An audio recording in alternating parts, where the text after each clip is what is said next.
Good morning, everyone. Testing 1, 2. This is Gigaohm Biological. We are live at stream.gigaohm.bio. We are live on Twitch, on Rumble, and on YouTube at JC on a Bike.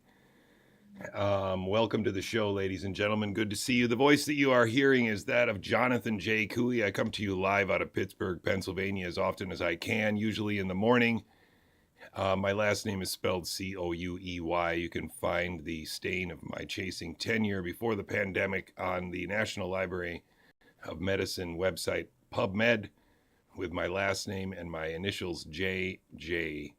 Thank you very much for joining me. I will see you in a few minutes after the intro. Please tweet this out, share it on your social media platforms that you use, the military social control mechanisms that you still participate in. Please share it and try to help people to find this work. Thank you very much.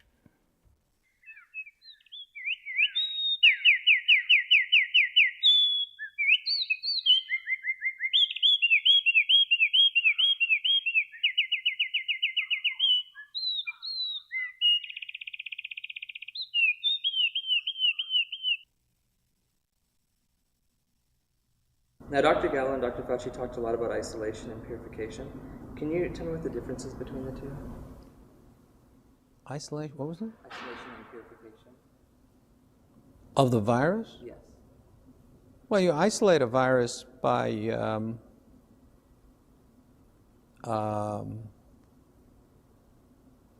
finding the virus which causes a disease.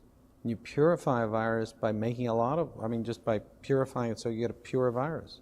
Okay. I don't understand what the issue. They interchange the two, and I wasn't sure I see. If it was the same thing or if it was two totally different. No, it depends on how they use it. Okay. Can you explain the process of HIV isolation? Well, didn't Dr. Gallo do that? He actually isolated it. So. Yeah. Why should I do all of this? This is all textbook stuff you're asking me.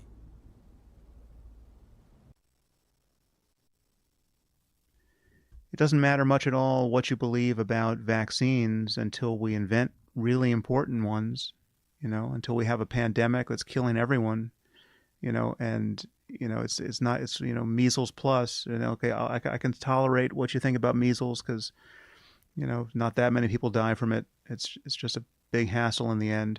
But no, when we have this new pandemic that is, got 75% mortality, and there'll be no pretense of being polite in the face of these beliefs. It'll be a moral emergency because it has to be. By about 1660, John Locke wrote that day laborers and tradesmen, spinsters and dairymaids must be told what to believe.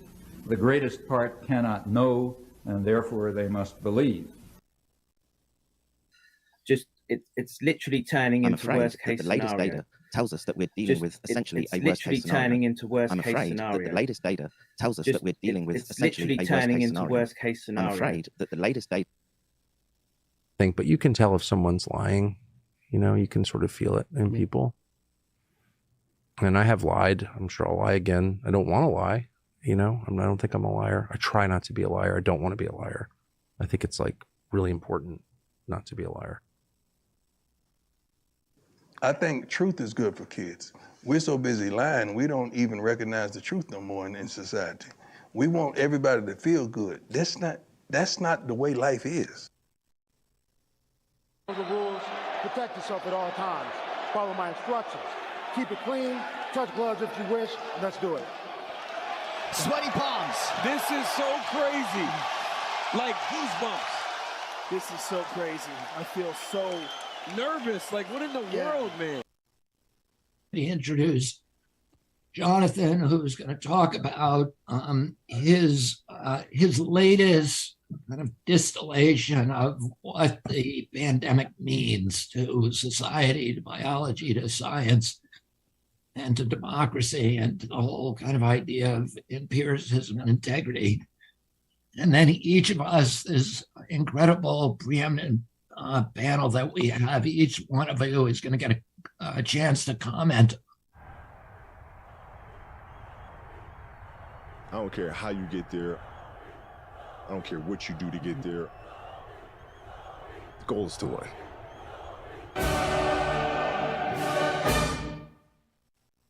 What time is it? Game time! Woo!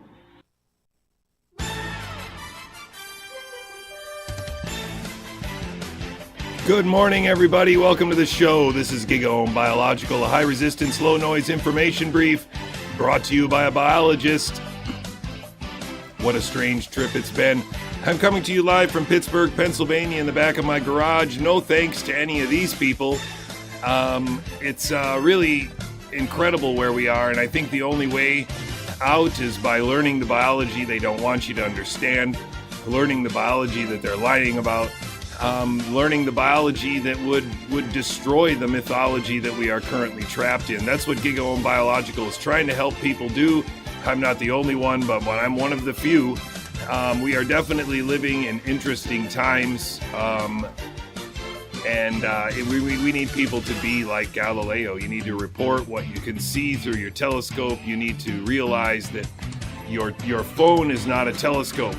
It's a way for them to occupy your consciousness, to occupy the limited number of thoughts that you can have every day, and also by you're allowing them to see them, to share them, to occupy and control them. That's where we are, because it's not a matter of what is true, but a matter of what is perceived to be true.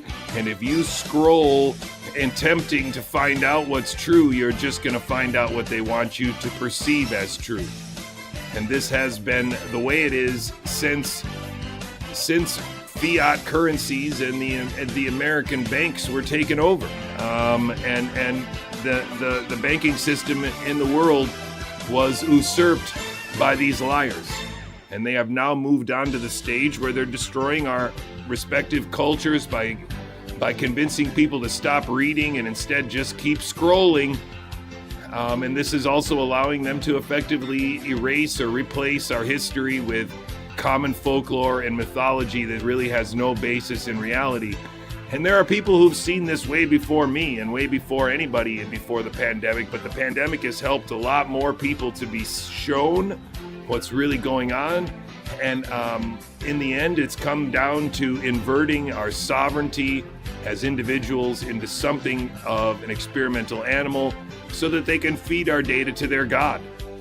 Because Joshua Lederberg and other people have been telling stories for a long time about how at a certain point in the future this would be possible. And of course, Edward Bernays already knew in the 1920s that the conscious and intelligent manipulation of the organized habits and opinions of the masses is an important element in democratic society. He also knew that those who manipulated this unseen mechanism would constitute an invisible government, which is the true ruling power of our country. And then more than a generation later, you have Noam Chomsky basically saying the same thing. The smart way to keep people passive and obedient is to strictly limit the spectrum of acceptable opinion, but allow a very lively debate within that spectrum, even encourage the more critical and seemingly dissident views. This gives the people the sense that there's free thinking going on, while all the time presuppositions of the system are being reinforced by the limits put on the range of debate. That's exactly what Brett Weinstein does and has been doing since he ever went on the internet as a podcaster. And whether Joe Rogan knows it or not, that's exactly what all of the guests that have come on his show and smoked weed with him have been doing as well. Participating in a very lively debate which reinforces all the presuppositions of the system. And once you see it and the illusion breaks, you almost can't go on social media anymore without becoming tainted by the sheer overwhelming amount of lying going on. And it's a spectacular commitment to lies. That's what you see. These people are spectacularly committed to these lies because they are engaged in an ongoing audition to be a permanent part or a more prominent part member of the overclass that is ruling us with this combination of controlling the banking system, the monetary system, and effectively controlling us by ruling through mythologies, governance by mythology, and this really elaborate theater on social media, which covers all different stages. It is a lollapalooza of liars. There are blue stages and red stages, left stages and right stages, heterodox stages and orthodox stages, and it's all the same commitment to the lie that it's not one Lollapalooza, but it's a bunch of organically erupting movements that are part of a unity movement or something like this. No, ladies and gentlemen, no. The reason why they're going to get our kids is because we won't wake up. The reason why our grandkids may already be enslaved is because very few of us are willing to actually wake up, speak the truth every day, and see what happens. Because that's what's really necessary. You got to be able to say it whenever called upon. You got to be able to call out these lies whenever called upon. It can't be something where you know this is true, but you let people talk about it anyway. You've got to call it out every chance you get now. You've got to share my work and the work of Mark Kulak and a few others, like maybe Joe Marshall, as often as possible, because this spectacular commitment's not going to go away. These people are not going to stop. Why is that not going? These people aren't going to stop until all of us learn the biology and chase them down with it. These people are not going to stop because the history has already been twisted and contorted by a collective, coordinated group of liars that goes all the way back to the history of HIV, all goes all the way back to the special cancer virus program and whether or not viruses cause cancer or cause AIDS, or this is all the same multi-generational illusion where we understand most or all of our biology, or it's inevitable that we soon will because we discovered DNA and therefore evolution is real. We must dispel this mythology and the charlatans that push it. We must dispel this mythology and the charlatans that push it if we want this time to be different. That's the trick. You want this time to be different? You want to get the power back from these charlatans? We must learn the biology that they are lying about.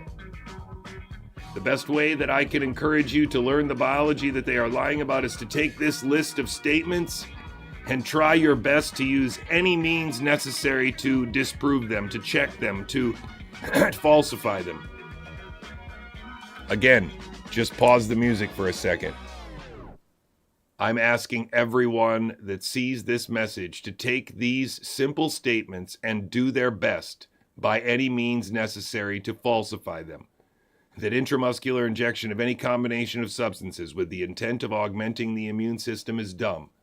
That transfection of healthy humans was always criminal, and RNA cannot pandemic. The subtitle there being, the U.S. vaccine schedule is a criminal enterprise. I want real people, responsible, critically thinking adults, to attempt to take this list and falsify it. Find as many pieces of evidence as you can that work to falsify these statements, and we will make progress. We will get closer to the opening of the cave that we are in if you or anyone you know can take up the challenge of taking this list and explicitly, as detailed as possible, debunk it. Because if you can't, then the truth is that the U.S. vaccine schedule is a criminal enterprise, and it was before the pandemic. Which makes my statements about who these people were before the pandemic even more relevant. It makes my statements about the sabotage that has likely occurred or started before the pandemic even more relevant, because, again, if these statements cannot be disproven, that no one will bother to even speak them out loud. No one in the health freedom movement will just take these ideas and say, Jay is a blowhard, but man, oh man, he got 2 of the 3 of these dead on balls accurate. You have to see that this is only malevolence. It's only a theater. I have gotten to talk to all of these people in person who claim to be aware of the problems, claim to be part of the movement, and can only sell onesies that kind of sort of say this, but not really. They don't make a banner that says this. They won't buy a billboard that says this. They won't sell T-shirts for adults that say this. They won't sell books that say this. And they've had almost 2 decades to do it, culminating with a movement during the first Trump administration with Vaxxed and Vaxxed 2. During the first Trump administration.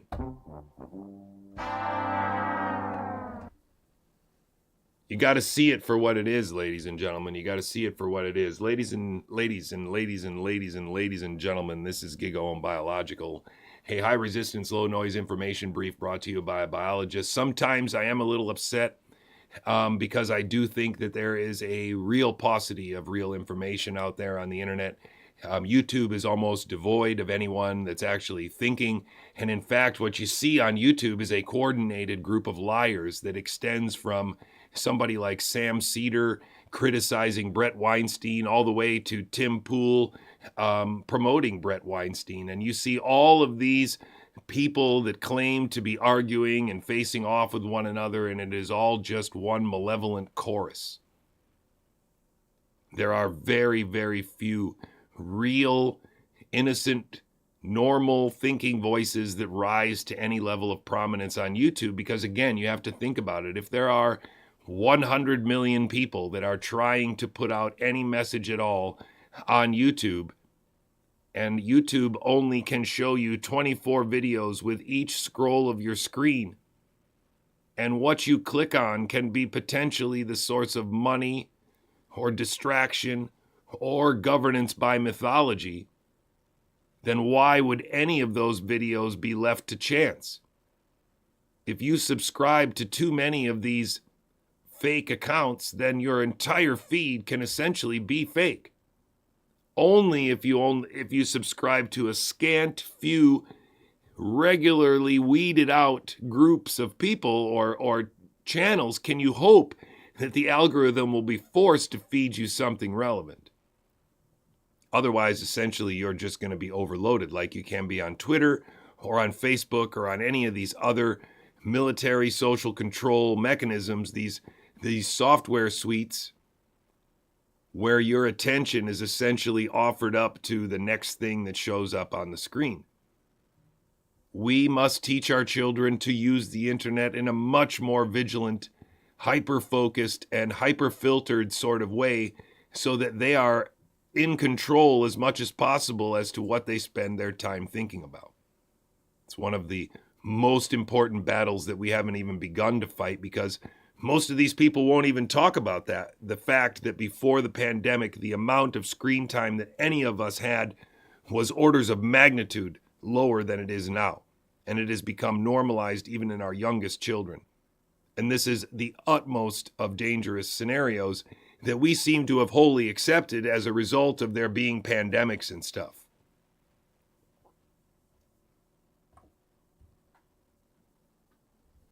And so I just want to briefly discuss some of these things before I look at some of the videos that have come out recently, the things that happened last week. I don't know what I'm going to call this show on Mondays. Maybe I should call it like Last Week This Morning or something like that.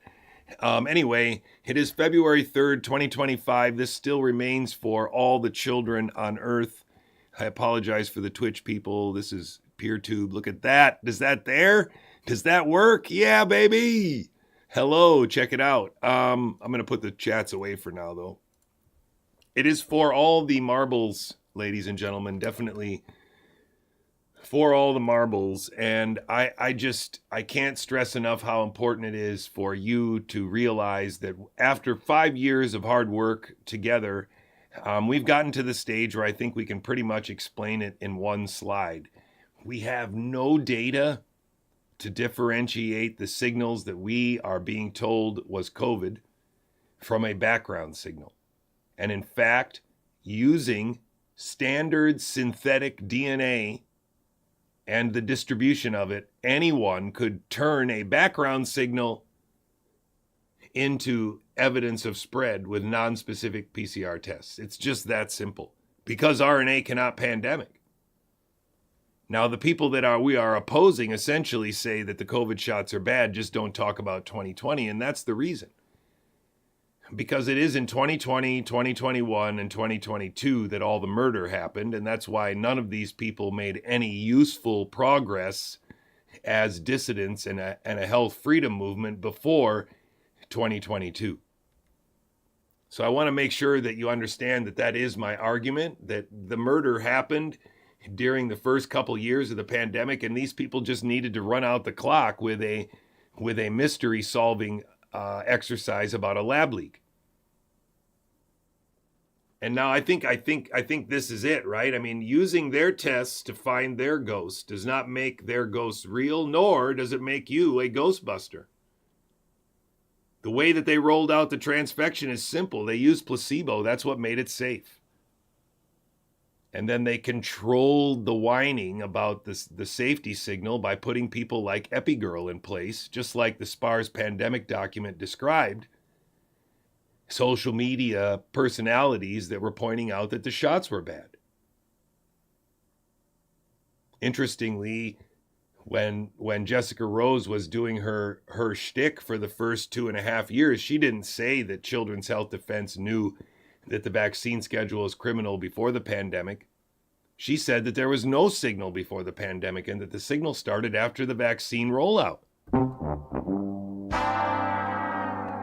Once you start to line all of these things up on the calendar, on the timeline, you realize that none of the people that have been in front of Ron Johnson's Senate group saved anyone from this narrative.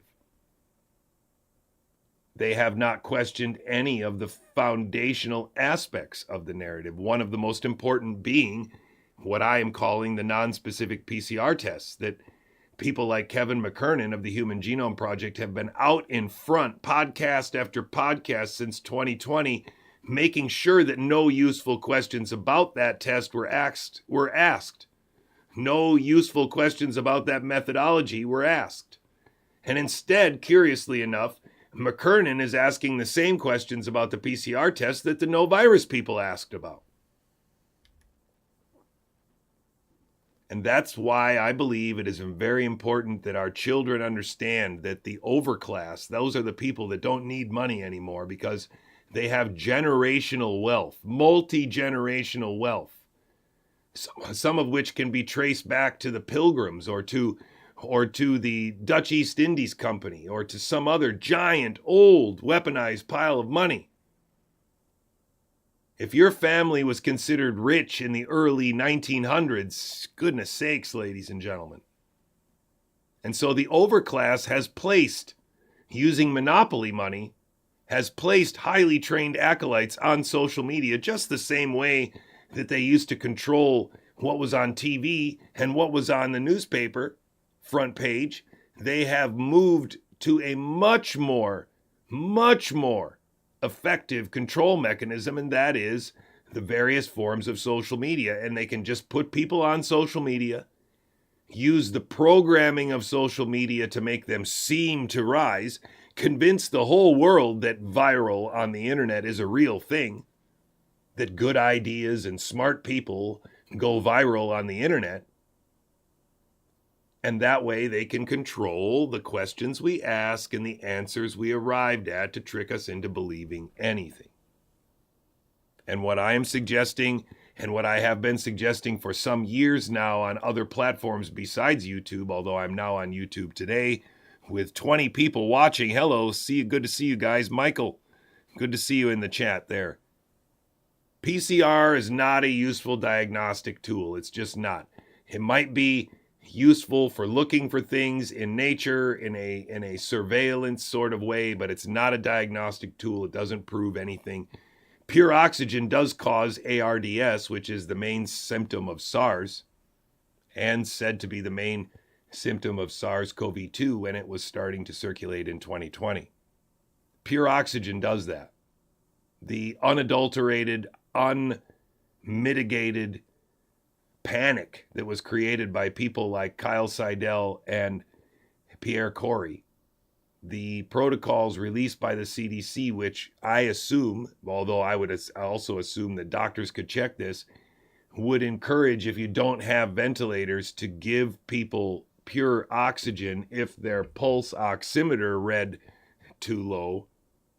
Interestingly, the pulse oximeter was one of the primary reasons that Pierre Corey should argue that people were saved at the beginning of the pandemic, because he said one of the primary strange symptoms that he'd never seen before that could diagnose COVID was a low pulse ox, which I'm sure had nothing to do with the fact that these people were wearing 2 masks because of the panic that was being created on social media and on TV.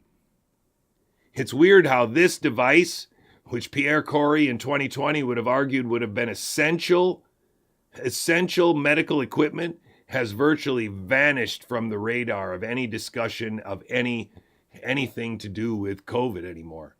This used to be the way that they diagnosed it. Actually, the FLCCC protocol suggested that if this number was lower than 94, you should go to the hospital. And so again, what I am suggesting, I want to be very clear. I think the overclass placed people like Kevin McKernan, Jessica Rose, and Robert Malone in place and moved them forward into the public eye to enact a narrative about a mystery-solving exercise with a lab leak, and perpetuated the lie about RNA virology, perpetuated the lie about antibodies to novel viruses being evidence of memory.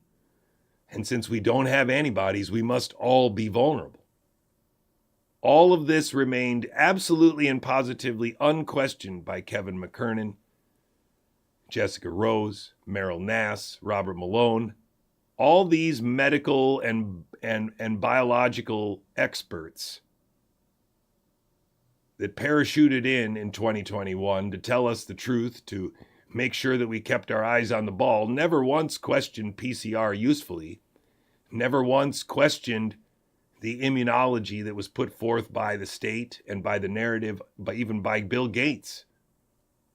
And if they did question it, they questioned it in a non-useful way, by still controlling the questions we asked and the answers that we considered, so that in the end we all believed that there was a toxic spike protein that might be gain of function, that probably was a lab leak, that even if it wasn't, it could be the next one.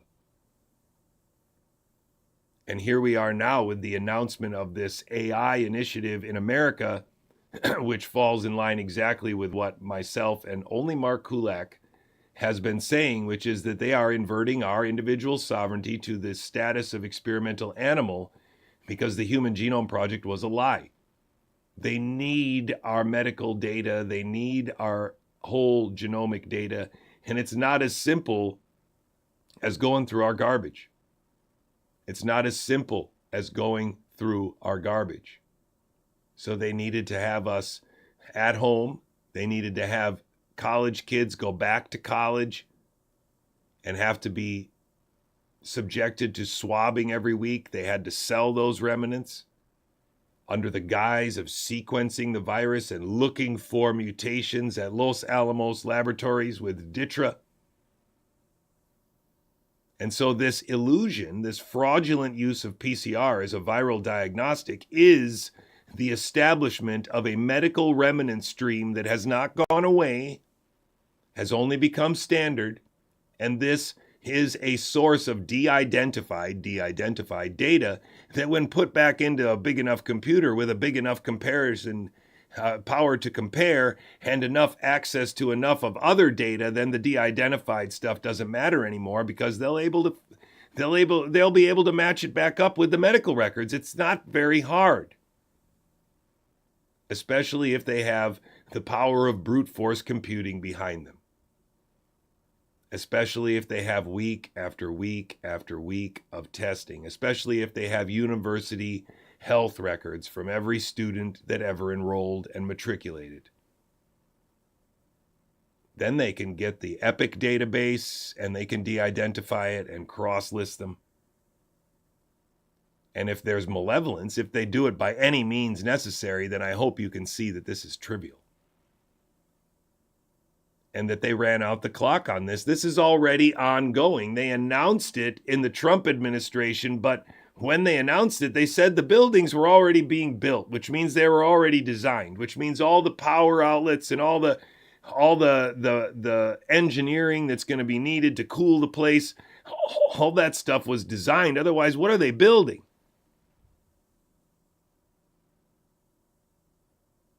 And so this is a plan. Doesn't matter who is at the top of the pirate ship that everybody's watching and all the lights are on and in the fountain at Las Vegas. It doesn't matter if one captain or another captain is on that pirate ship out in front of that casino in Las Vegas. You know that that's true. Is that the Mirage that has the pirate ship out in front of it? I don't even know. But they have all this live pirate enactment and cannons going off every hour or something like that in their fountain. You know that it doesn't matter who plays the captain. You know it doesn't matter who plays the pirates that get shot or the pirates that don't get shot in that enactment, and it happens every hour.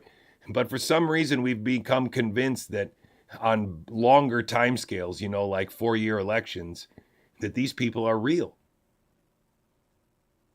And the reason why we're convinced that is because our parents were convinced. We inherited that myth from our parents.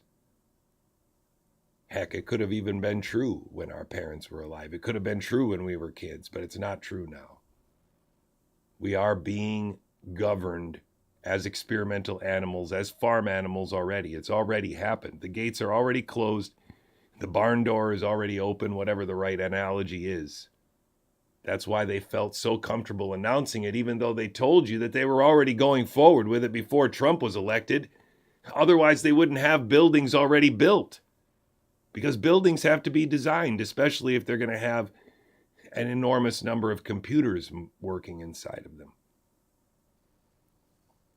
This was all accomplished for the slavers by Team Worst Case Scenario. Team Worst Case Scenario are the people that have been manipulating our opinions on social media. The Team Worst Case Scenario are the people that have been orchestrating this limited spectrum of debate about who's guilty. Is it Fauci or Daszak? Is it the diffuse proposal? The diffuse proposal is the very lively debate within that spectrum. Is it real? Is it fake? Is the debate? Is that spectrum? That's them occupying our consciousness, occupying our attention, giving us questions to answer. That was him. Unfortunately, I feel really sad because not everybody has a person like Kevin McKernan that they can look to repeatedly in their experience and say, wow, well, I should always remember him. Because if I ever have any doubts, that's all I have to do is think about him.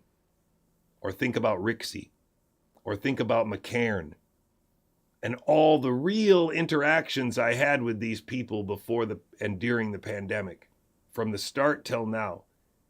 Not everybody has this really clear set of handholds in reality where people lied to them and backstabbed them and made ridiculous numbers of videos, hours of videos about them. No, most of my viewers have not had that experience. And so it's not as real to you as it would be to me. But my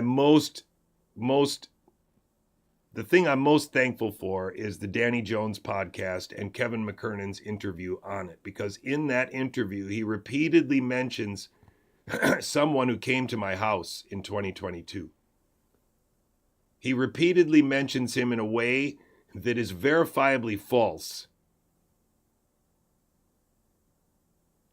and is verifiably false by a number of people directly connected to and including Robert F. Kennedy Jr., which is a really extraordinary place for anyone to be, but that's where I am.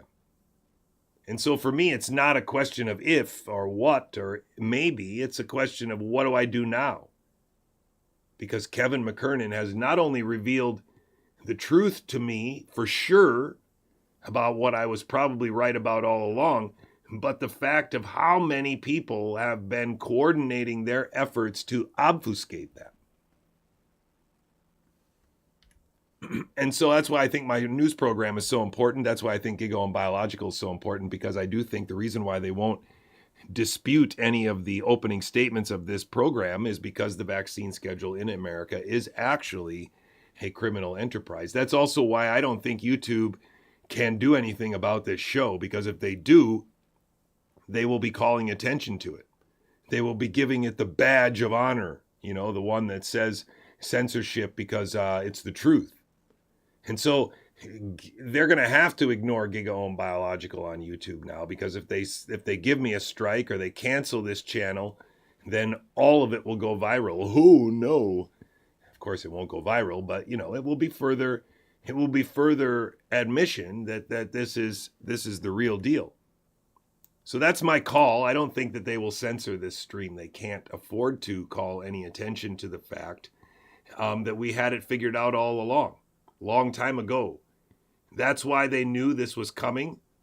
If you just pause this right here and you see that in 2004, the population pyramid already clearly revealed that in 20 years, when this population right here, this is the males on this side, females on that side, you have age from 0 to 4, 5 to 9, 10 to 14, going up all the way to retirement age.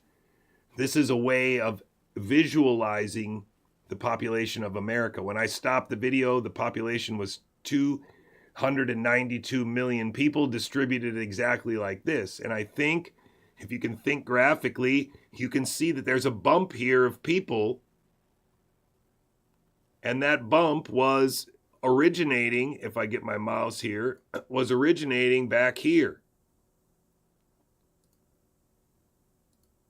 So it's when you see it down here now, you realize that already back in 1990, when I graduated from high school, people like Ted Turner already knew that when these people got old, this was going to be a problem, because they would all collect Social Security. They would all be on Medicare or Medicaid. I don't know why that advanced.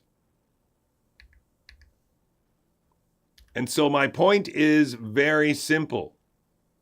They knew this was coming. They knew that an expected rise in all-cause mortality that would last about a decade was coming. And that if we put all of our energy into giving those people the longest lives possible, all Western nations on Earth would run out of money. We couldn't afford to keep all of these old and, in America, quite unhealthy people alive until they're 90, if possible, by throwing everything at them as far as Western medicine had, because the stats on that are about $500,000 for the last 6 months of life, or for every 6 months that you add on.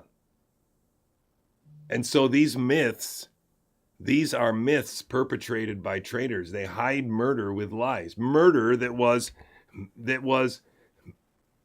was managing this problem, managing this, what is essentially a budgetary problem, a hospital bed problem, a old folks home bed problem. And they knew it was coming. Fauci knew it was coming. That's why they had Fauci in place for 40 years, to build this narrative of pandemics, to build this narrative of disease, global circulating disease, so that when this problem matured, they could manage it with murder hidden by lies. And that's what COVID was. Excess deaths, that were already expected, that if they showed you this graph on the right time scale, it would have this slope going up like this, because we were expecting a rise in all-cause mortality that was coming from that bump on the side of the population pyramid. But instead, they managed it. They made it into sharp peaks by murdering people, and then told you that was excess deaths that were caused by a novel virus, a mystery virus that might have leaked from a laboratory because, you know, it seems like Fauci's trying to cover it up. And it seems like this guy that was on 60 Minutes already knows that there are 1.7 million viruses ready to jump. So, I mean, holy cow. And that's why Robert Malone and Meryl Nass and Jessica Rose and Kevin McKernan and Kevin McCairn and Charles Rixey will never tell you how supplementary oxygen leads directly to ARDS, how supplementary oxygen at 60 liters a minute is ridiculously lethal.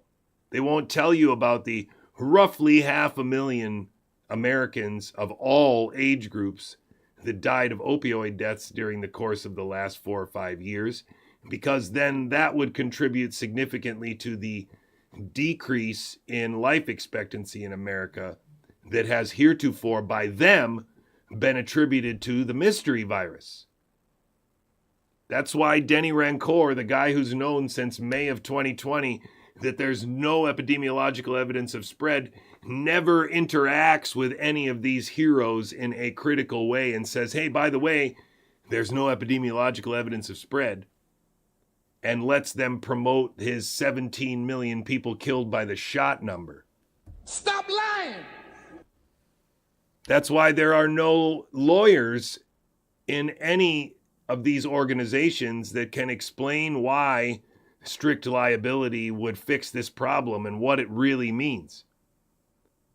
And there are no lawyers in this space that will say that we need to hold the government to strict scrutiny when they suspend fundamental rights like they are able to do with the PrEP Act.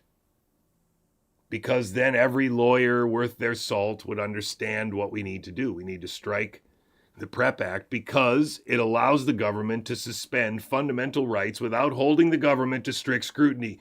And that is a violation of a fundamental principle in American law. And anybody worth their salt knows that. How could I get to an understanding where I can say that out loud in plain English after roughly a year of reading and tutoring, if it's not true? Why is it that Bobby Ann Cox of the Brownstone Institute ran away from me when I started trying to talk to her about that idea that I could say in one sentence? It's because they're all traitors, ladies and gentlemen. You can see it right here. 2019, one of the things I got to point out with this graph, as I use it in this talk, is that the CDC does not talk about years. They talk about flu seasons, and flu season actually starts in week 40 out of 52 and ends in week 40. So the year, 2020 actually starts right here. And the last 11 weeks of 2019 plus the first 50 or 41 weeks, so stupid, of 2020 is the 2019 to 2020 flu season. And so when you interface with this graph, you have to see that these stripes in light gray are really flu seasons. They're not years. It's a little stupid, but the idea is to obfuscate the truth. So every little bit of stupidity that you can add to any of these tools, the better. Now, what you see here is the beginning of the pandemic. This is the 10th week. So this is roughly February, right? And so then here you see again, roughly February or January rather, of 2021 right here. And so what you can see is that basically nobody spoke out until everybody was murdered. Nobody spoke out until everybody was transfected. This is the middle of this is not even the 10th week of 2022. So it's like February, March of 2022 right here. See? So really nobody useful spoke out. They went on Brett Weinstein, in June? So that's 6 times 5. That's like week 30, like right here. They went out right here. This is when they spoke out on Brett Weinstein and on the Joe Rogan podcast. Nobody useful spoke out with any useful resistance until all the murder was over. And it stops pretty abruptly.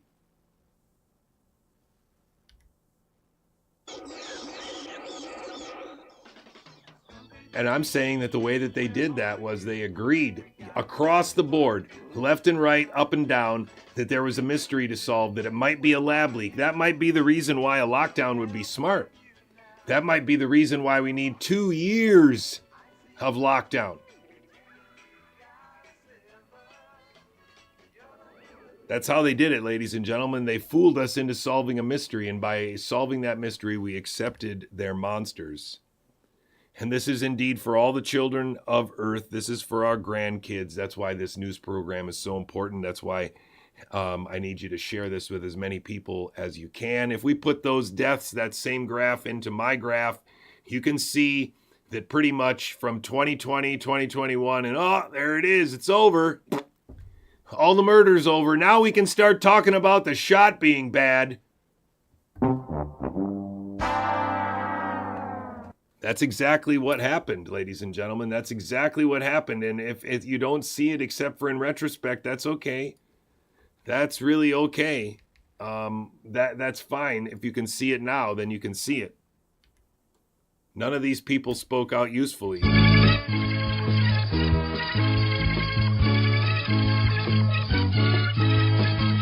There you go. Even the Canadian trucker protest, you can see it there in the chat. Even the Canadian trucker protest says Jason is right here, was February 2022. So even the Canadian truckers protest was too late. Was essentially after everything happened. So it really fits well into this hamster wheel model. It's extraordinary, really extraordinary. Let's see. Let's go ahead with this. Thanks, guys, for being here. And there was one more break or make hearing today. That was for Health and Human Services nominee Robert F. Kennedy Jr. He went before us. And so, of course, this is what happened last week, right? We had 2 hearings of Robert F. Kennedy Jr. They were both televised, and we got to see a lot of things, hear a lot of things over and over. I am pro-vaccine. I want to protect the vaccine schedule. I will not take away vaccines. I won't end vaccines. I don't have any preconceived notions. See, what struck me as odd was the idea that he said over and over again he didn't have any preconceived notions. But I was under the impression that him and Mary Holland and Meryl Nass had been working really hard on this problem for about 10 years together.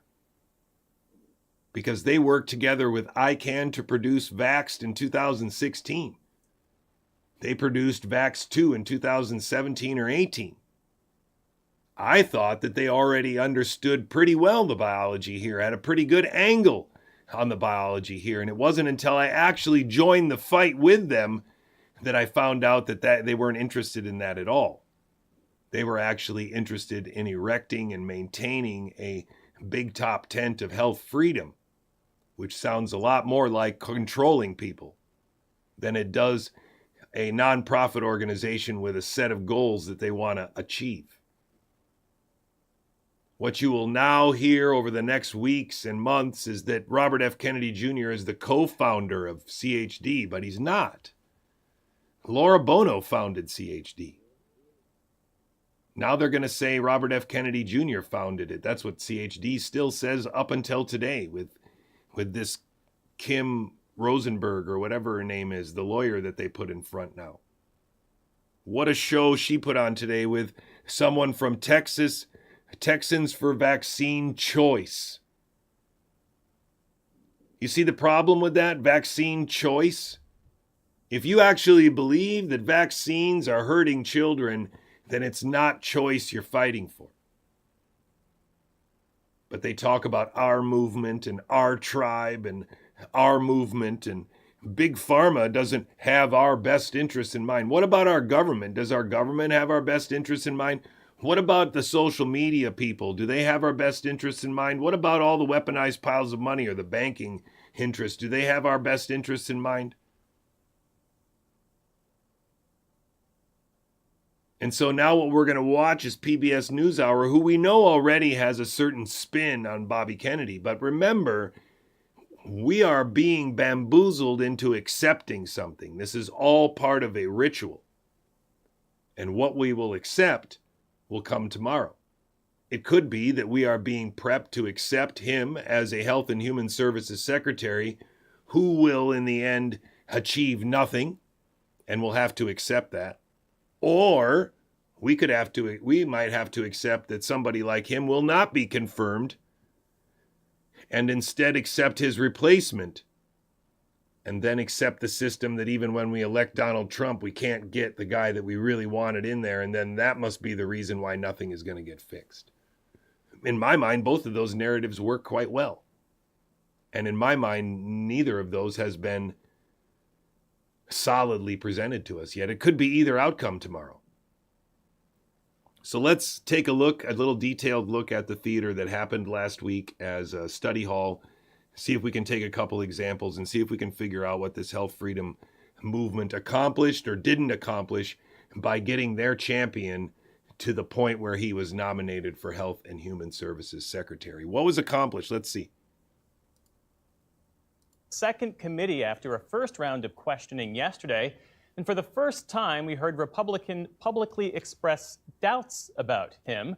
Our Lisa Desjardins was there. She joins us now. So, Lisa, what were the major differences between the second hearing and the first one? This was a much sharper hearing and potentially more impactful as well, Jeff. This was the Senate's Health Committee, and it is chaired by a potential swing vote, Senator Bill Cassidy of Louisiana, who also happens to be a trained physician. Now, he, right at the top of the hearing, said something we hadn't heard yesterday, which was he said he has real concerns as a Republican of past misleading and unfounded statements, he said, by Kennedy about vaccines. And then he asked a direct question to Kennedy. Will you reassure mothers unequivocally and without qualification that the measles and hepatitis B vaccines do not cause autism? Senator, I am not going into the agency with any... Well, that's kind of a yes or no question. No, what I just want to point out as it comes to my mind, I'm just going to talk randomly. A couple times during the hearings, they said something to this effect where they said measles vaccine and they said polio vaccine. Now here he said hepatitis B vaccine. The hepatitis B vaccine, correct me if I'm wrong, is the one that's given at birth along with vitamin K shot. My boys did not have that shot, but my girl did because my boys were born in Norway and my girl was born in the United States. So the point that I want to make is there is no measles shot. There is no pertussis shot. There's no diphtheria shot. There's no polio shot. And so when they talk about the measles shot being safe or effective, they have already lied to you about the correct question to ask. There is no measles vaccine. All the vaccines on the market have multiple antigens in them and probably also different adjuvants in them depending on the formulation. And so all of these are relevant variables not taken into account when some mouth-breathing stage performer says something like the measles vaccine. And more importantly, when somebody who's supposed to be informed over the course of the last decade of activism doesn't say it. Well, Senator, actually, there is no measles vaccine, so we should be very clear and precise here. Because that is actually part of the problem. Part of the bamboozlement, part of the oversimplification, part of the lack of specificity, the part of the lack of precision that allows the mythology to be perpetuated by this illusion of consensus created not just by the senators, but also by Bobby's lack of response to them. If you've really been playing this game for 10 years, you got all the basic openings. You know how this all works. You know how the first 4 or 5 moves of chess is not really that much of a decision? If you've been playing chess a while, well, if he's been doing this for a while, then this question is not like, oh my gosh, I'm so surprised, what a curveball. And I can't believe how often I hear these people swing and miss when somebody says measles vaccine or polio vaccine. The only polio vaccine there is that's accurately called a polio vaccine is the oral one, because it's only for polio. It's measles, mumps, and rubella. It's diphtheria and pertussis and something else. And hepatitis B is given at birth. Like, come on, guys. And he says his only answer is that he doesn't have any preconceived notions. After 10 years of study, after 10 years of activism, he has no preconceived notions. It's just like Doc Malik in the UK. After coming out 3 years late and after podcasting and interviewing hundreds of people, he has no preconceived notions of what happened. He hasn't learned jack shit. And it seems like Robert F. Kennedy Jr., after all this time and all this activism, hasn't learned jack shit either. Otherwise, he'd be dropping bombs right now, not making excuses, right? Because because the data is there, and that's kind of a yes or no. And I don't mean to cut you off, but that really is a yes or no. If the data is there, I will absolutely do that. Now, this is what Kennedy says, is that he's open to arguments, but... If the data is there. Thank you, Mr. Chair. Don't you see how bad that makes him look? If the data is there, you're waiting for someone to send it to you when you want the largest budgetary responsibility in the administration? I mean, it's just an extraordinary theater. That's all it is. It is a ritual designed to get us, the farm animals, to believe and accept the outcome that we are told is the result of the ritual.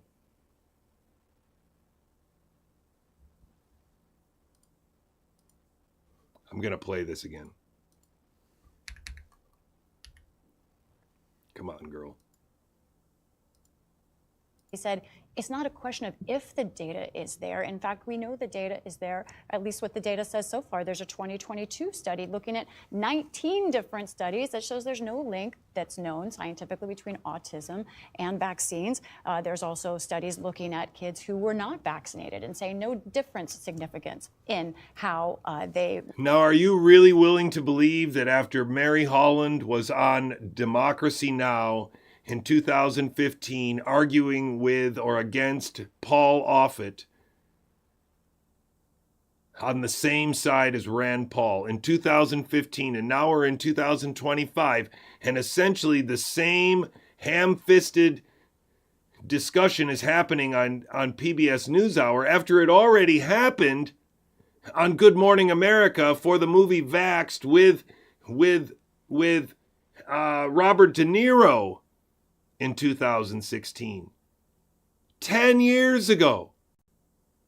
And we still have people just citing meta-studies with p-values that supposedly prove it without any discussion about the complex biology that's there, about the complex biology that might be behind it, and that there is no one definitive cause. It could emerge from a number of different combination of causes. And that still wouldn't mean that autism couldn't come from one particular one, and that is the repeated intramuscular injection of toxins and their buildup or their interaction with the many medications and toxins that children are exposed through orally or through their skin or inhaled. And so rather than talking about how almost impossible it will be to discuss the causes of autism as in one cause, of course it's going to be difficult because we're screwing up a pattern integrity with a trajectory across time during a crucial point in development. when the pattern integrity is changing the most rapidly during childhood, during infancy. And so messing with a pattern integrity when it's moving the fastest, changing the fastest, growing the fastest, will have the most consequential and potentially devastating outcomes on the final destination and trajectory through time.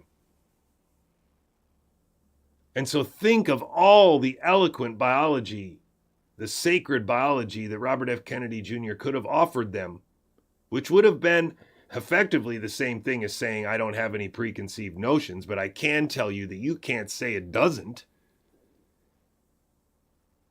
I can tell you that it's much more complicated than what is the cause of autism? What is the gene? What are the genes?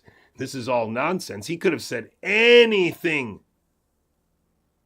And what he said was, I don't have any preconceived notions. Wow, is that a major, major letdown? Were diagnosed with autism. Now, there's something else notable in this hearing, too, Jeff. 3 Republican senators who were in this hearing, you see them right there, backed up Kennedy's refusal to deny that link between autism and vaccines. They said, why not be open to it? One of them, talking to you afterwards, Tommy Tuberville, said, there probably is a link. That is not scientific. And in this hearing where Kennedy was questioning science, he wants to disrupt what he says as people who are acting in bad faith. The truth is, Kennedy, who's written books on health, I've been reading one of them himself, is not really sticking to the science here. And on vaccines, public health folks say that's dangerous. And there was another controversial moment today that centered... Very carefully, she says public health folks say that's dangerous. So she hasn't learned the biology. And now she says she's reading his book. Which book, I wonder? Maybe she'll interview me because she'll find me in the acknowledgments.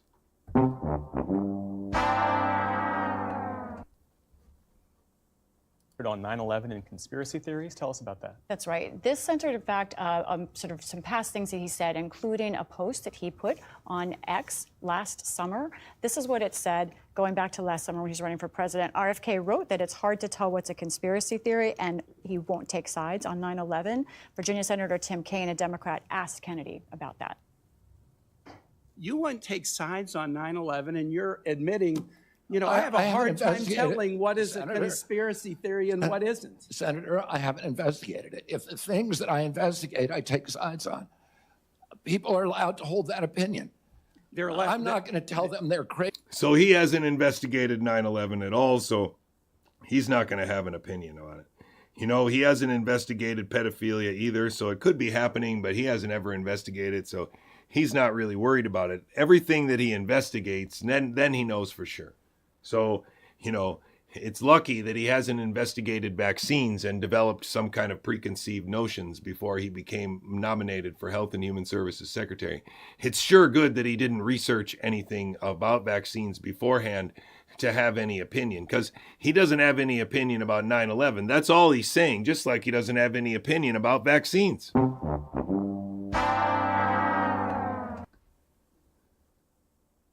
Crazy for holding that opinion. I'm going to say, what is your evidence? This is 2 decades after 9/11, not denying conspiracy theories. No one I talked to afterwards could defend that. So these 3 nominees today, RFK Jr., Tulsi Gabbard, Kash Patel, controversial by any normal standard, but we're not living in normal political times. I mean, will they have the votes? Okay, here's where we are right now. It looks like Patel is doing well. He's on track for confirmation at this moment. Gabbard had a tough day today, and I think especially from Republicans, I'm hearing there is some talk of trying to convince President Trump to pull her nomination. Now, Kennedy on the bubble. It really comes down to a question of Trump and the pressure he puts, how much he's committed to these nominees. Lisa Desjardins, thanks as always. Welcome. So let's watch the next video then. Thank you, Mr. Chairman. So, Mr. Kennedy, I want to start with something that I think you and I agree on, and that is that Big Pharma has too much power in Washington. You've said that President Trump asked you to, quote, clean up corruption and conflicts. Sounds great. You've said that you will, quote, slam shut the revolving door between government agencies and the companies they regulate. That also sounds great. So here's an easy question. Will you commit that when you leave this job, you will not accept compensation from a drug company, a medical device company, a hospital system, or a health insurer for at least 4 years, including as a lobbyist or a board member? Can you just repeat the last part of the question? Can I commit You're to not going what? to take money from drug companies in any way, shape, or form. Me? Yes, you. Oh. Yeah, I'm happy to commit to that. Okay, good. That's what I figured. I said it's an easy question to start with. And I think you're right on this I don't question. think any of them want to give me money, by the way. Let's keep going. You're right because to say yes, because every American has the right to know that every decision you make as our #1 health officer is to help them and not to make money for yourself in the future. So I want to talk more about money. I'm looking at your paperwork right now. In the past 2 years, you've raked in $2.5 million from a law firm called Wisner Baum. You go online, you do commercials to encourage people to sign up with Wisner Baum to join lawsuits against vaccine makers. No, I worked with him for a year and a half. I worked for CHD for that year and a half, and I never heard anybody talk about this law firm. And I don't hear Bobby Kennedy denying that he made $2.5 million over the last year or year or two with this law firm. I find it actually quite extraordinary that anybody would be making money from the VICP instead of fighting it as unconstitutional. And any lawyer that's using the VICP to get compensation for victims of transfection can't, because of conflicts of interest, actually object to it as unconstitutional.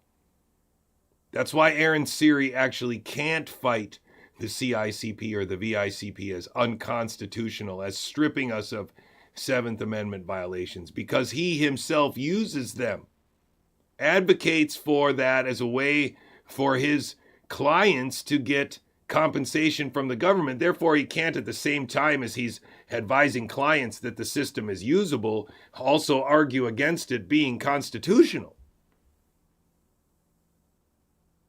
That's why Aaron Siri doesn't use the words strict scrutiny to challenge the PrEP Act, to codify what is missing from it, and would justify its unconstitutionality and its striking. And remember, Bobby Kennedy is a lawyer, working with those lawyers, also not saying strict scrutiny when suspending fundamental rights, PrEP Act struck, blah, blah, blah.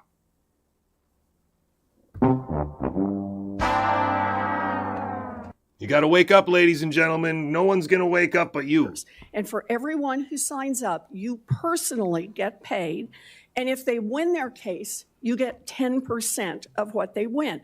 So if you bring in somebody who gets $10 million, you walk away with $1 million. Now, you just said that you want the American people to know you can't be bought. Your decisions won't depend. I hope they're glyphosate suits, glyphosate cancers. I hope that's true. Then I think we should be fighting glyphosate a little more than we are now, aren't we? Thanks for that tidbit there, Pamela. On how much money you could make in the future. You won't go to work for a drug company after you leave HHS, but you and I both know there's another way to make money.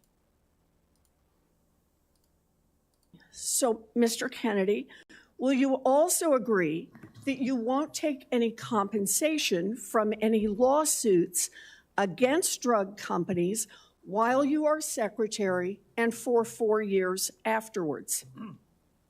Well, I'll certainly commit to that while I'm secretary. But I do want to clarify something because you're making me sound like a shill. I put together that case. I did the Science Day presentation to the judge on that case to get it into court, the Daubert hearing. Mr. Kennedy, it's just a really simple question. Yeah, You've taken in $2.5 million. I want to know if you will commit right now. I mean, if that is glyphosate suits, he should say that. I mean, why wouldn't he say it? It's so weird. That not only will you not go to work for drug companies, you won't go to work suing the drug companies and taking your rake out of that while you're secretary and for 4 years after. It's just... I'll commit to not taking any fees from drug companies while I'm secretary. No, I'm asking about fees from suing drug companies. Will you agree not to do that? You're asking me to not sue drug companies. No. Isn't that the dumbest thing you've ever heard? Why would anybody on her staff suggest that as being a good question unless it's part of the theater? It's just completely teeing him up to say exactly what he's going to say here and look like a champ. I'm not going to agree to that, drug Senator. companies as much as you want. I'm not going to agree to not sue drug companies or anybody. So let's do a quick count here of how, as Secretary of HHS, if you get confirmed, you could influence every one of those lawsuits. Well, let me start the list. You could publish your anti-vaccine conspiracies, but this time on U.S. government letterhead, something a jury might be impressed by. You could appoint people to the CDC vaccine panel who share your anti-vax views and let them do your dirty work. You could tell the CDC vaccine panel to remove a particular vaccine from the vaccine schedule. You could remove vaccines from special compensation programs, which would open up manufacturers to mass torts. You could make more injuries eligible for compensation even if there is no causal evidence. You could change vaccine court processes to make it easier to bring junk lawsuits. You could turn over FDA data to your friends at the law firm, and they could use it however it benefited them. You could change vaccine. I'm not sure that he could do any of this as Health and Human Services Secretary. What she's suggesting is that he could change laws like the VICP or the CICP or the PrEP Act or the National Vaccine Safety Act or whatever it was called. So this is just ridiculous. It's ridiculous oration theater. No different. Exactly seamlessly linked as a separate act in the same play with Rand Paul and Tony Fauci in front of the Senate in 2020 about the lab leak, or 2021, whenever it was. It's exactly the same. Labeling, you could change vaccine information rules. You could change which claims are compensated in the vaccine injury compensation program. There's a lot of ways that you can influence those future lawsuits and pending lawsuits while you are Secretary of HHS. And I'm asking you to commit right now that you will not take a financial stake in every one of those lawsuits so that what you do as Secretary will also benefit you financially down the line. I'll comply with all the ethical guidelines. That's not the question. You and I, you have said you're asking me, Senator, you're asking me not to sue vaccine pharmaceutical companies. Yeah, you are. That's exactly what you're doing. Health. Look, no one should be fooled here. And that's the magic trick. No one should be fooled here. That's the neurolinguistic programming.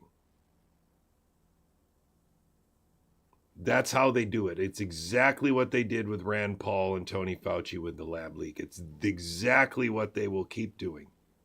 These are all theatrical, limited spectrums of debate and a very lively debate within that spectrum.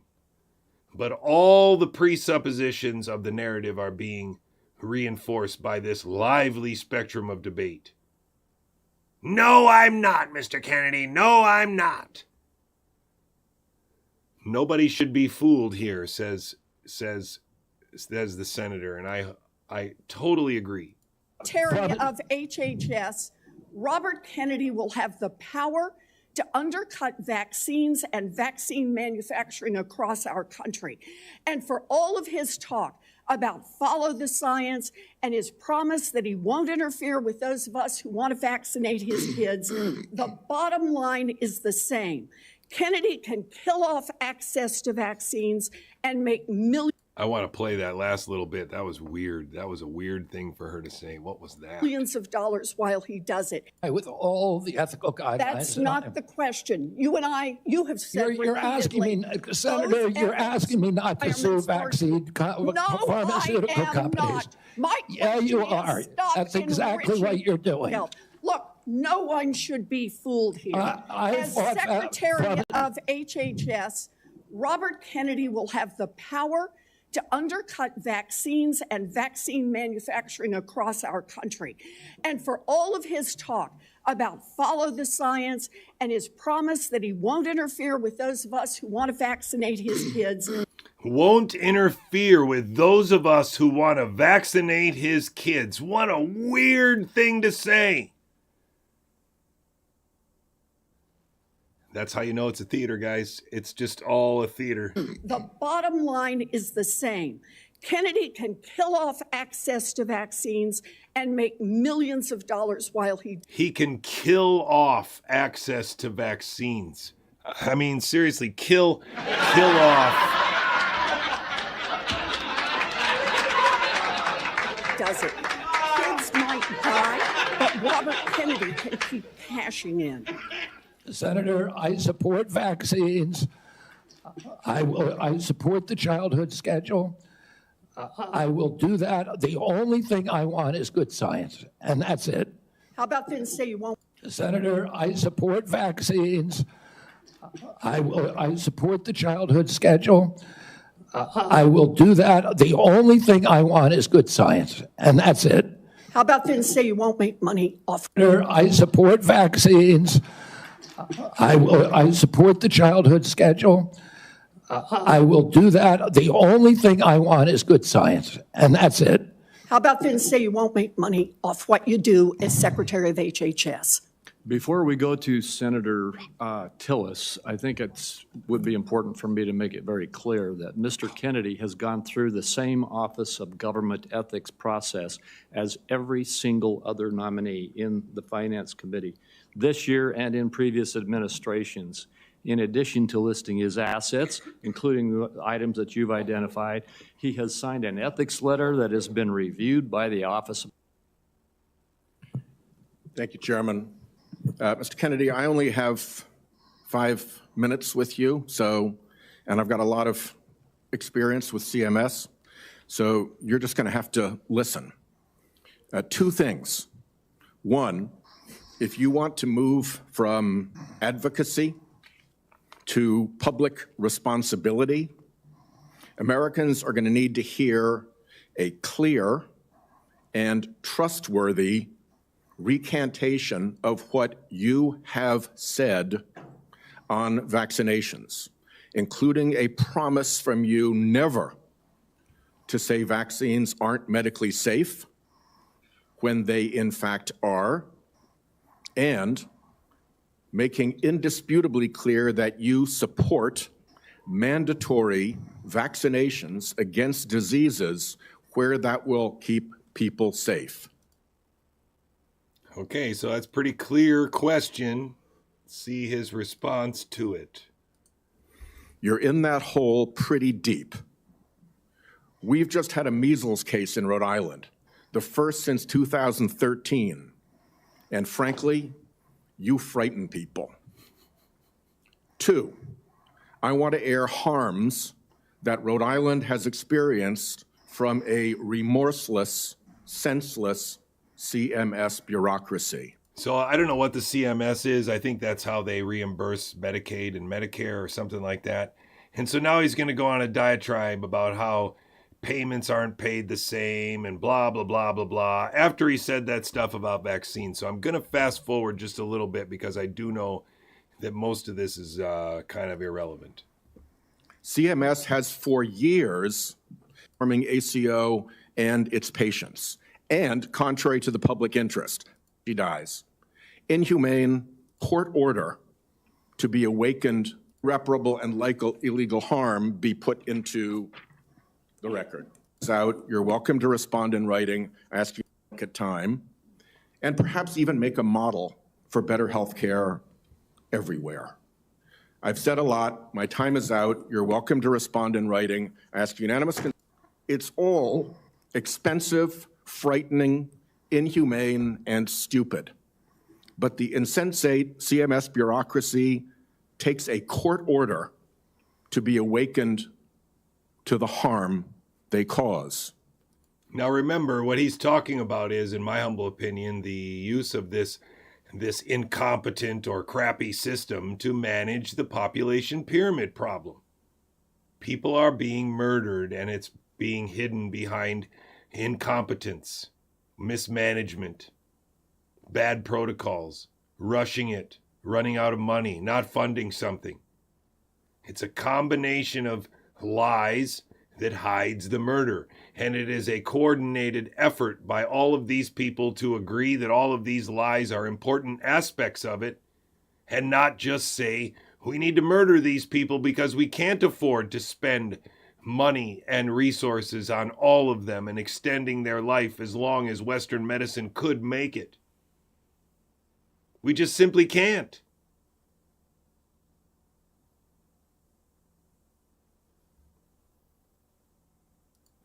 I have had enough.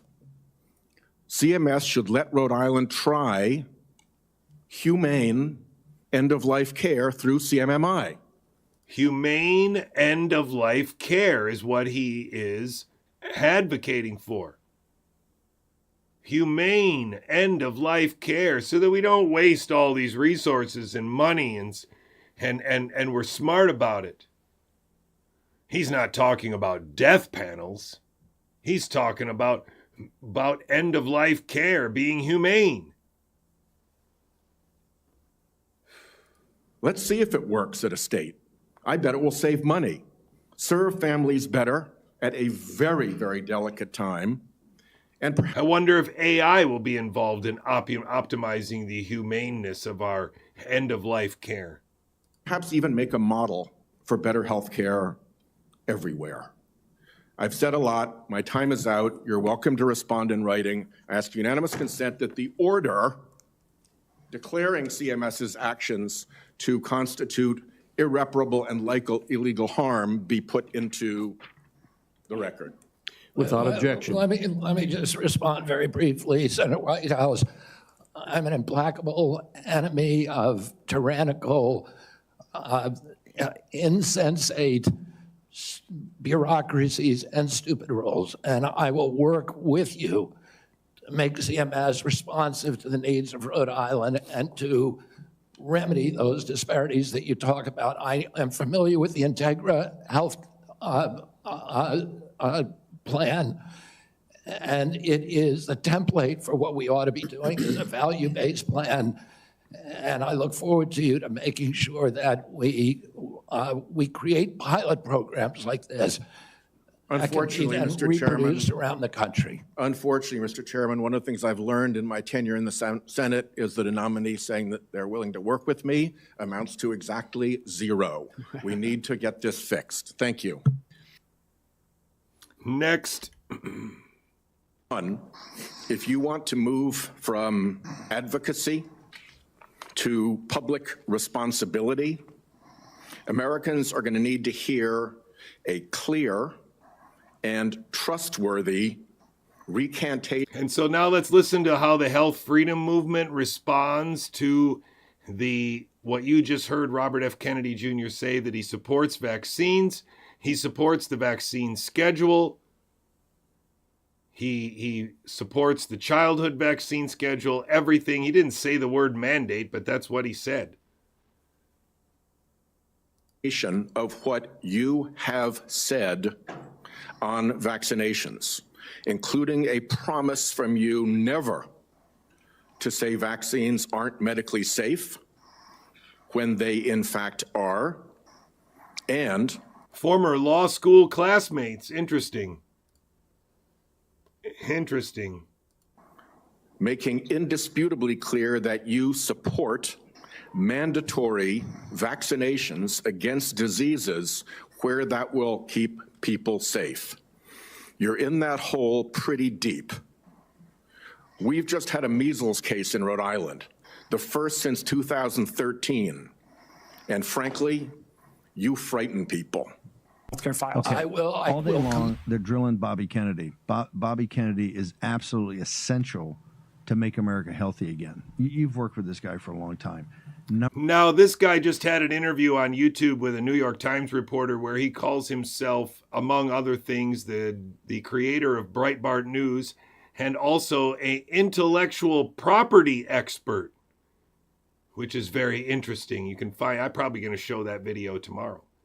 Now, who is this guy going to be in the studio with, talking about the failure of Robert F. Kennedy Jr. to speak out usefully against anything but processed food in the confirmation hearing of that day? Who's he going to be talking to?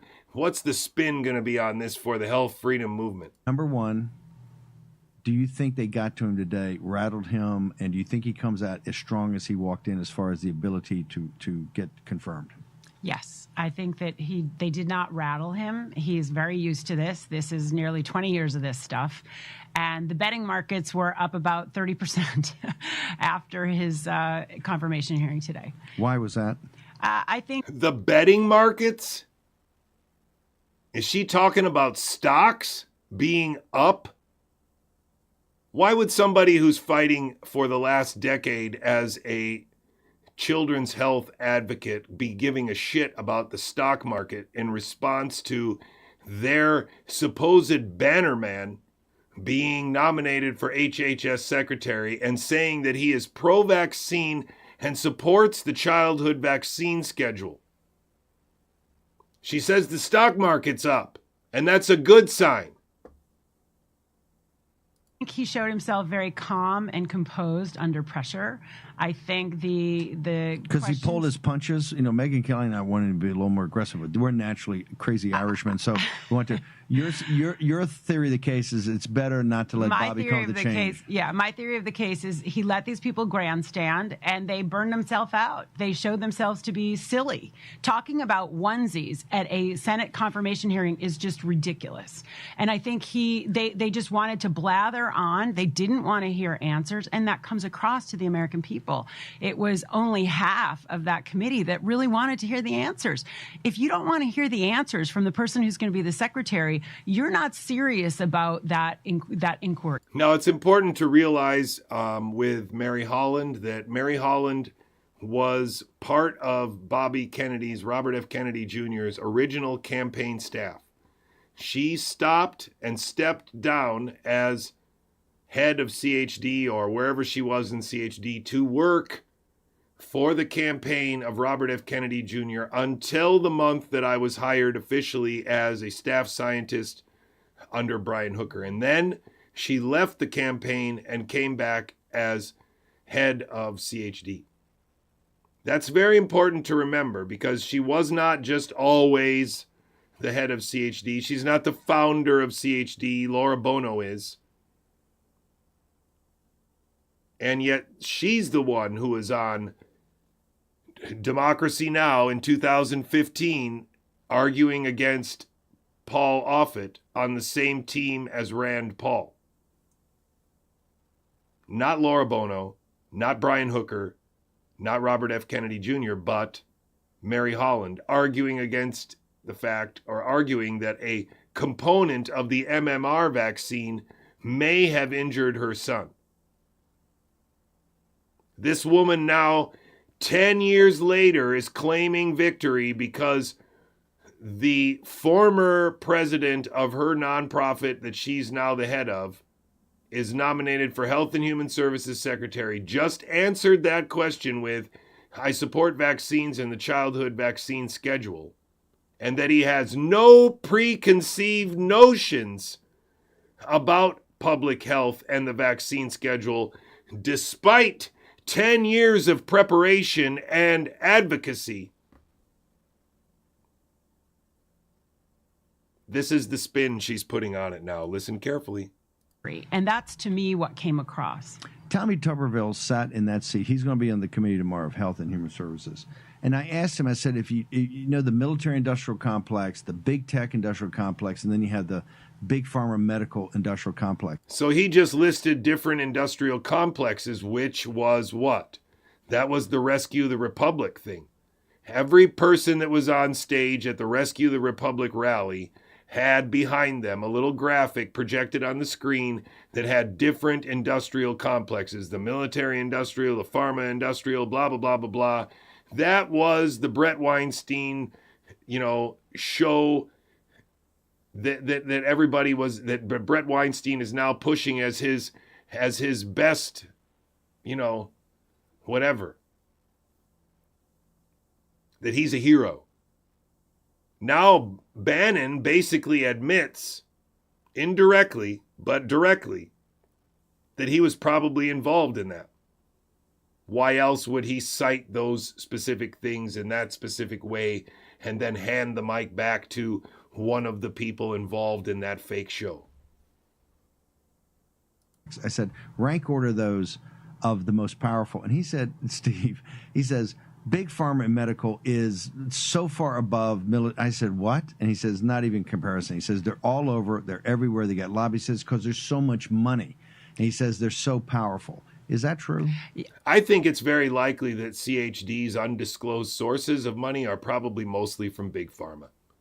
Because Big Pharma has every reason to control the anti-vaccine movement, to essentially neuter it and sabotage it by putting people in place inside of those organizations that even maybe have real stories but are willing to basically hobble the movement, to sell it out, to make sure that they never make any progress or always run in the wrong direction of big top tent of health freedom or vaccine choice. If Lunchables were killing kids and being distributed as required eating at schools in order to attend schools, and Lunchables were deadly to some children, you would not be advocating for school lunch choice. You would be advocating for getting Lunchables off the menu. If Lunchables were a lethal product and they were required, mandated as lunch at schools, you would not advocate for vaccine choice or lunch choice. You end it. And these people, after 10 years of advocating for vaccine choice, are still advocating for vaccine choice now. Even in the confirmation hearing of Robert F. Kennedy Jr., they are clapping for vaccine choice. Well, there are 7 lobbyists for every member of Congress from the pharma industrial complex. And of course, 7 lobbyists for... And you really think that the guy who was the main strategist, described by him as himself, self-described main strategist of the Trump administration in 2016 isn't aware of how many lobbyists there are per congressman? Stop lying! This is a theater. It's a performance designed to hijack the populist whatever in America and make it nothing. To make sure no meaningful populist movement ever rises. And anybody that questions the regular mainstream red and white pill bullshit will inevitably find themselves running in the hamster wheels that Steve Bannon and others have curated over the last 5 and 10 years. And it is 5 and 10 years because it started before the pandemic with these people. Every member of Congress. So and you of have course, 535 members. You're telling... I'm telling you, that's the number that I've heard. Remember, Bobby's budget, $1.9 trillion, is 3 times the military budget. So yes, this is the biggest money center in the cabinet, and it is connected, especially around pandemic preparedness. This is connected to the military-industrial complex.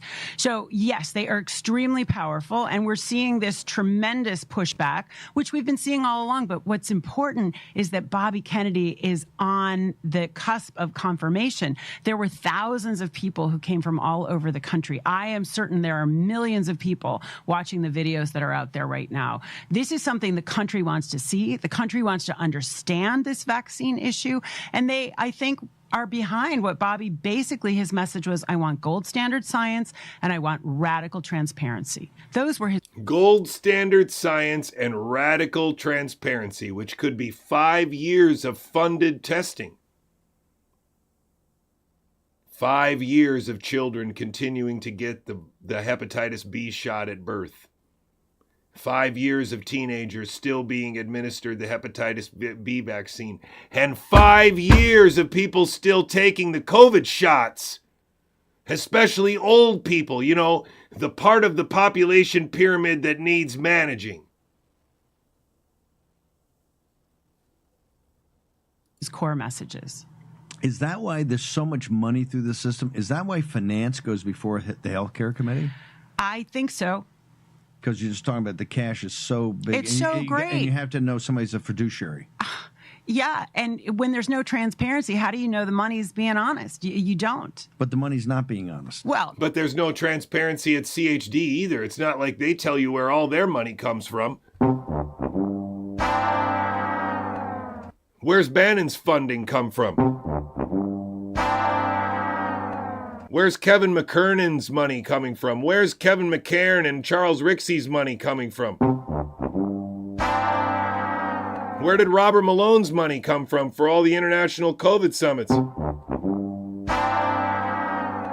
Where is all this money from locals and Substack coming from? Where does Rumble get all its money and funding from? See how they get you focused on one dumb little shiny object inside of the limited spectrum of debate and then fight over it and yell about it and throw it back and forth, and then it's so exciting you think, oh my gosh, I want that too. There's tremendous corruption in the healthcare sector. I don't think anybody disagrees with that. In Medicaid and Medicare that they talked about, there's tremendous levels of fraud. And I think Bobby Kennedy will look at that. And I think he will be positive in undercutting some of that, fat. Your understanding of this industrial complex, your understanding of Bobby Kennedy, the man and the activist, what are the one or two most important things he can accomplish for President Trump and the nation as the secretary? Radical transparency is number one. There are closed books, Steve, that need to be opened about the chronic disease epidemic. He is laser focused. About the chronic disease epidemic or about the vaccine schedule or about infectious disease? What? The chronic disease?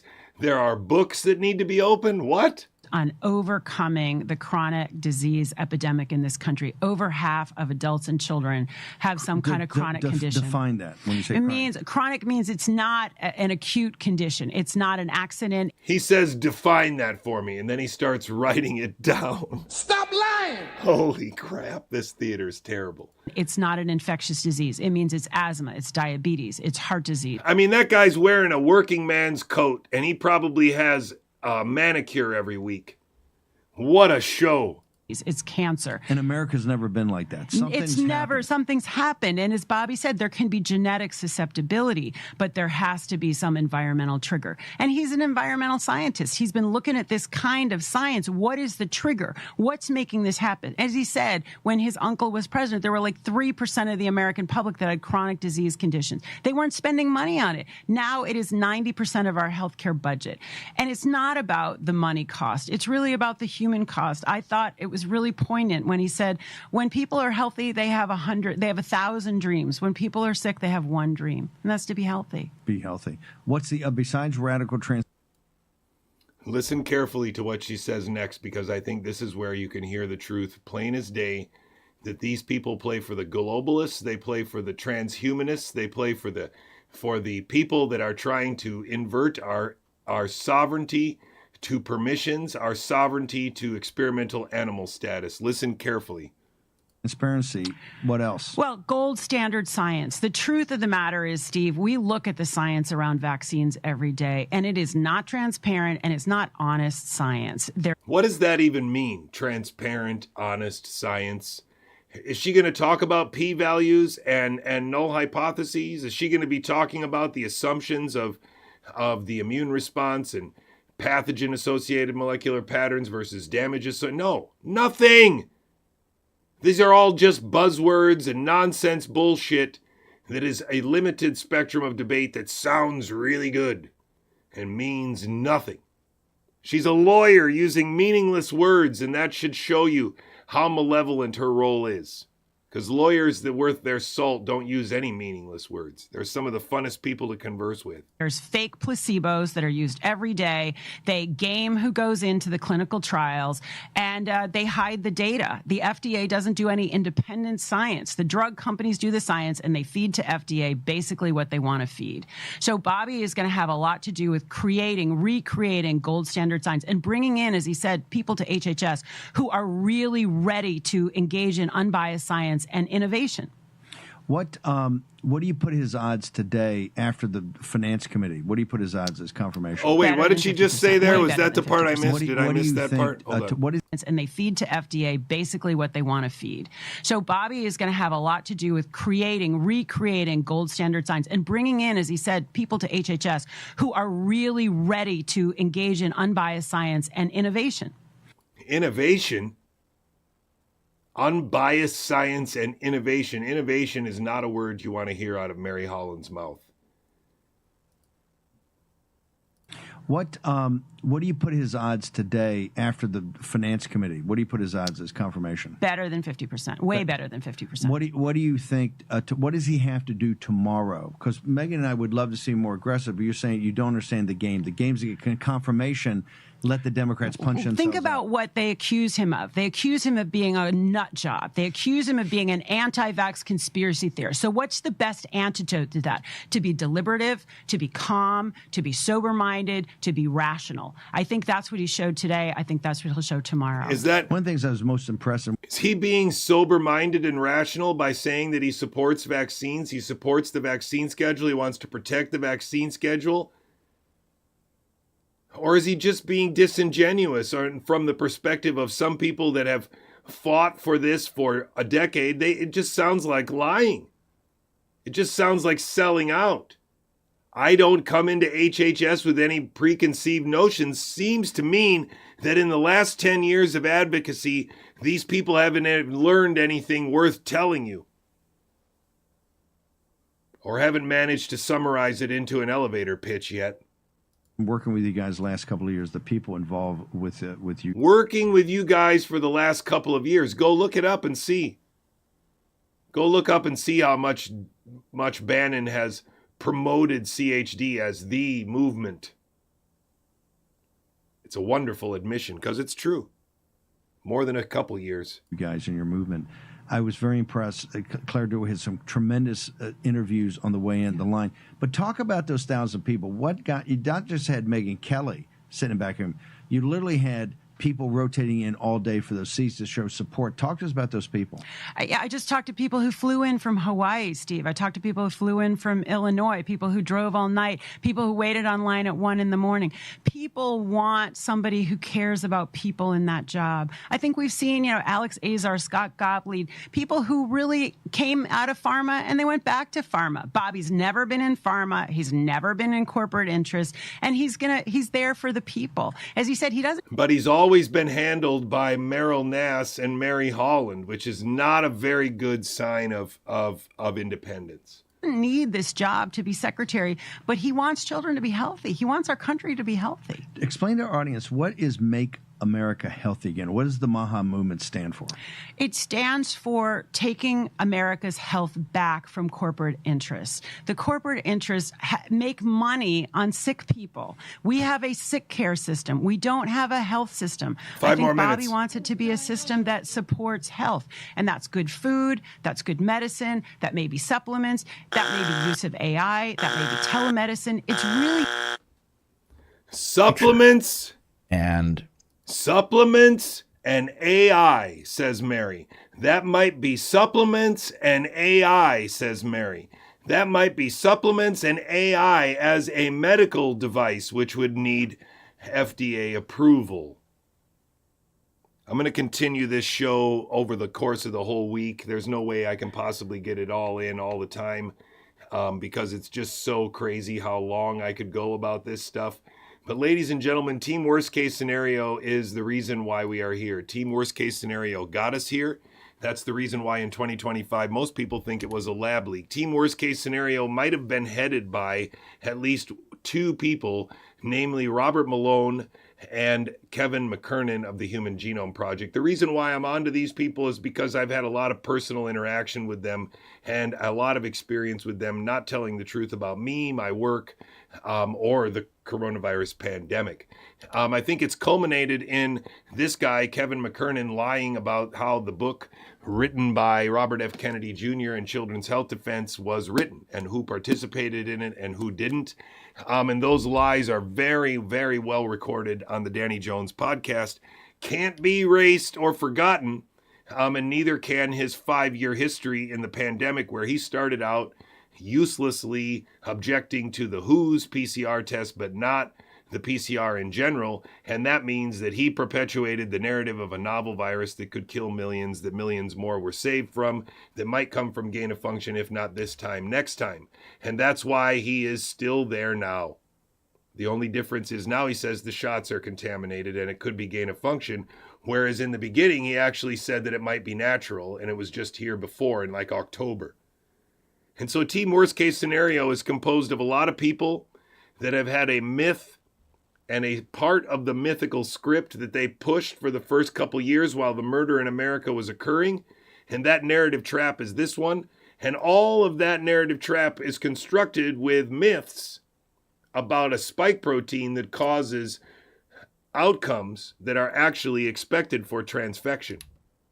Transfection being the vaccine that they call the vaccine for COVID is really just a transfection. And Kevin McKernan's little line about PCR working, just not the WHO's PCR, is part of this little screen mythology, and embedded even within his bullshit is the idea that there's cardiac damage or mitochondrial damage or prion disease or amyloidosis or long COVID is all expected outcomes of transfection being misconstrued as outcomes of the novel virus that Kevin McKernan is sure has been tracked around the world to the tune of more than 18 million sequences. That's why none of them are going to tell you about the fact that the FDA needs to approve AI as telemedicine, as an advisor, as a medical device. And there are laws coming out about it because this is all part of the same illusion. They don't want you to understand PCR as a diagnostic fraud. They don't want you to know that the only thing that they have is synthetic recombinant genetics. They can make a lot of DNA and they can put it somewhere. And by making a lot of DNA and putting it somewhere, that's all they would need to do to take a background signal and misconstrue it as a spreading novel pathogen. And that would be enough for you to take their tools to identify their ghosts and think you're a ghostbuster. And they did that because transfection was always a crime. They were never going to be able to roll it out unless they had a really elaborate excuse. And unless they could get away with rolling out placebo for that elaborate excuse. Billions of doses are necessary. We're going to rush it. And now they have a cover story for both. And that cover story has its basis in the idea that an RNA molecule can go from a mud puddle to something called endemic.